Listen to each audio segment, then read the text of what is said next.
O ikaw, babalik ka ng hotel? Kailangan kasi, last day ng certification ng academic papers. Bakit di ka pa sumabay sa akin pabalik? Sayang ang reputasyon mo.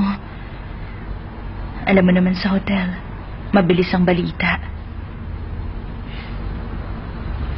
Isa pa, ayokong isipin nila na kaya ako na-promote. Kasi malapit ako sa director ng hotel. Sige.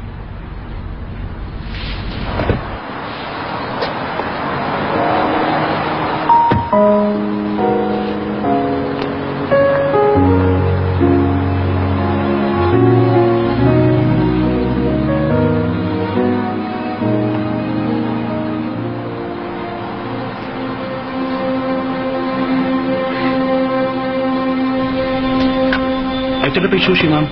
Salamat po. Sige po.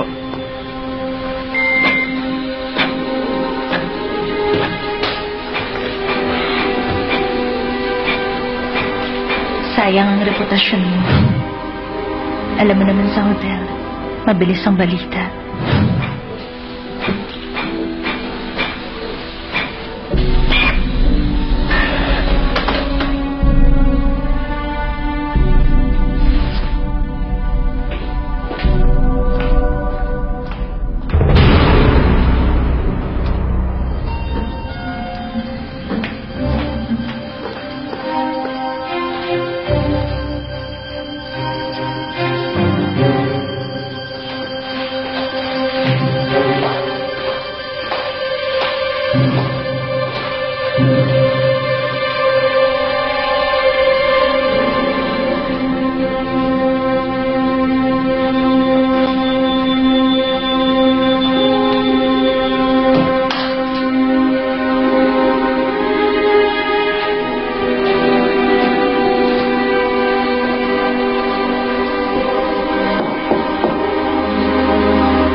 Ba't nandito ka?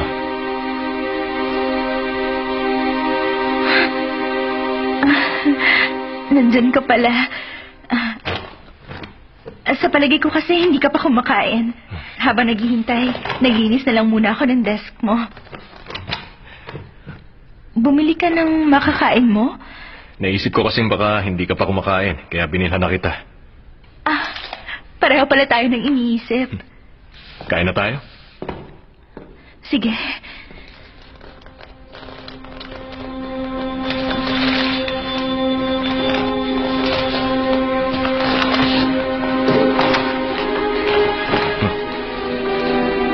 Ba't mo hawak yan? Ha? Gagamitin ko sanang placemat. Ako na yan. Ako na lang. Akong bahala sa'yo.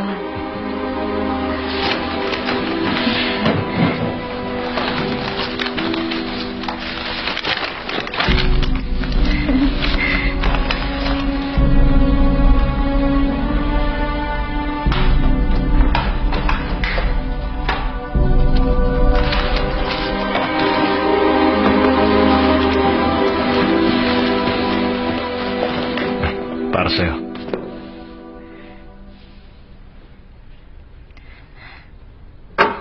mauna na ako. Nakaabala na ako sa'yo. Kanina pa ako dito. Paano kung may biglang pumasok? Sa akin, walang problema. Iniisip lang kita bilang director.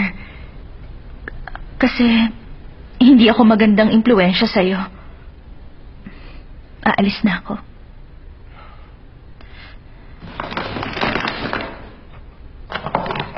Sandali lang, Emily. Pasensya kung nahihirapan ka na. Una na ako.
Press conference na ito, masasabi ko na sa inyo ang resulta ng investigasyon.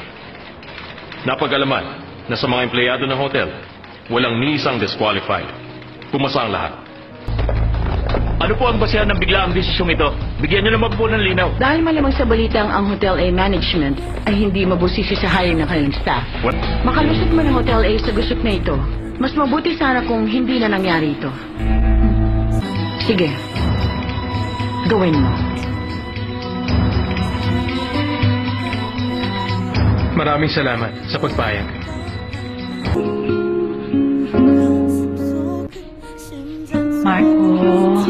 Marco, bangon na. Bangon na, Marco. Nakaligtas sa aksidente. Lumaki ka nang wala ang mama mo para alagaan ka. Huwag kayong magsalita ng ganyan. Ang ginawa ko pa, binigyan kita ng estranghero para tawagin mong ina. Pero salamat anak at hindi ka lumaking rebelde. Hindi ko alam kung paano kita pasasalamatan, anak. Tama na. Hawig ba